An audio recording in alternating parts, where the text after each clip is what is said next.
Hello everyone, আসসালামু আলাইকুম। কেমন আছেন সবাই?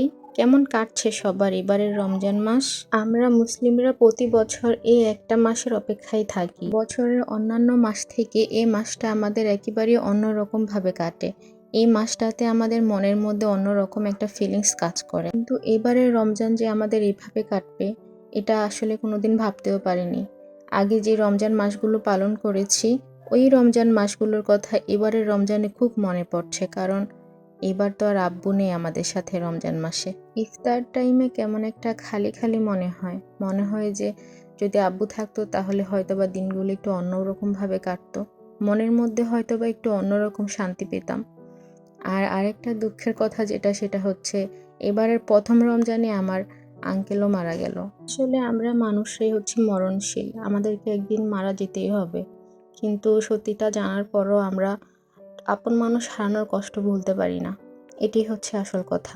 আব্বুকে ছাড়া এবার দ্বিতীয় ঈদ পালন করব আমরা। আসলে এখন আর ঈদ আসলে আগের মতো ওইরকম আনন্দ মন ভরে যায় না। কারণ ফ্যামিলি থেকে একজন মানুষ খুব আপনজন, তাও আবার যদি হয় বাবা, সে যদি দুনিয়াতেই না থাকে, দুনিয়া থেকে চলে যায়, তাহলে কি আর আনন্দময় যে দিনগুলো আসে, ওই দিনগুলো আর কি আগের মতো ওইভাবে উপভোগ করা যায় বলুন? উপভোগ করা যায় না। তো এটাই হচ্ছে বাস্তবতা। বাস্তবতাকে মেনে নিয়ে আমাদের সামনে জীবন চালিয়ে নিতে হয়। আর এটাই হচ্ছে পৃথিবীর নিয়ম কানুন, যাই বলেন।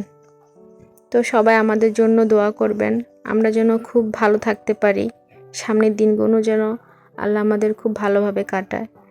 তো এটা হচ্ছে আজকের আমাদের ছোট্ট ইফতারের কিছু মুহূর্ত।